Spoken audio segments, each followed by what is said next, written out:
Hi guys! Welcome back to my channel. For today's video, mag-exercise tayo. As you can see, ayan na si Inday. Balik exercise na ulit tayo. Kayo rin sana, mag-exercise na rin sana kayo dyan.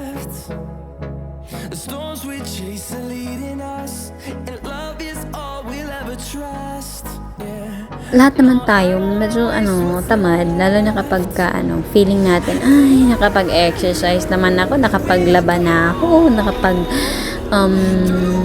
nakapaghugas na ako ng plato, so exercise din yun.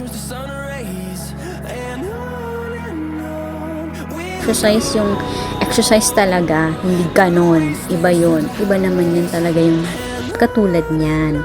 Kaya dapat mag-exercise na kayo dyan, galaw-galaw.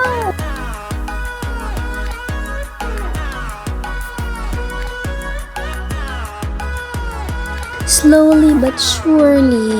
Slow lang muna kasi kakabalik ko lang mag-exercise.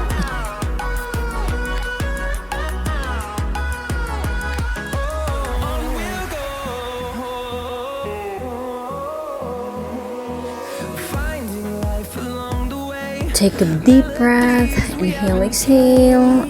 Huwag masyadong madaliin, 'di ba? Yung mga videos na nakikita natin, yung sinusunod natin ng mga videos. Huwag niyo masyadong sinusunod 'yan. Take your time or pakinggan niyo yung body niyo kung kaya niyo yung ganyan. If hindi, pwede niyo nang bagalan. Katulad ko, binabagalan ko 'yan kasi kakabalik ko nga lang. Huwag natin biglain yung katawan natin, pangit 'yun.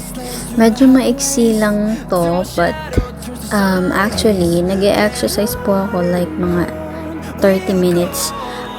Yung kakasimula ko pa lang talaga kasi it's been 2 weeks na. 2 weeks na akong nag-exercise.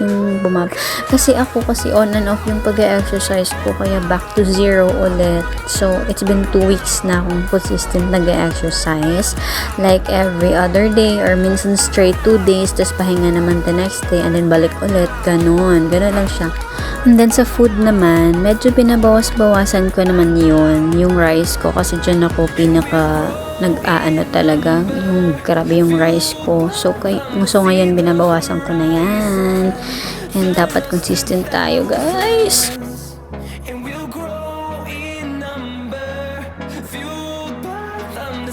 Sana tuloy-tuloy na to. Yun lang. Thank you for watching. Goodbye. Don't forget to like and subscribe.